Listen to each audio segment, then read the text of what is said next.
world remains focused on the attack by Hamas in Israel. There is growing concern over terror suspects from the Middle East recently caught at our southern border.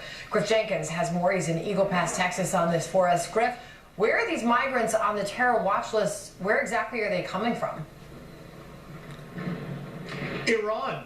Sandra, good afternoon. And that is a real concern of border officials. CBP sources confirming to Fox News that at least 2 incidences in the past 14 days, when the fiscal year began on October 1st, along the southwest border, 2 incidences of Iranian migrants apprehended who are on the terror watch list, meaning they have potential terrorism ties and to potentially pose a serious national security risk to the homeland. Now you can go to our drone in the sky here behind me all day long, wave after wave of migrants. We are watching a group now coming up the bank, making their way through that razor wire the state of Texas put to deter them, not working. They're coming through. Now Sunday morning, Sandra, 3 a.m., an Iranian migrant apprehended right here behind me. At the end of last week, 2 men in their 20s from Lebanon coming through. These are all special interest aliens from countries that protect or promote terrorism, and that's why behind closed doors, DHS, CBP, and Border Patrol officials are very concerned that what we see happening in Israel could happen. Listen here to this now. The border has never been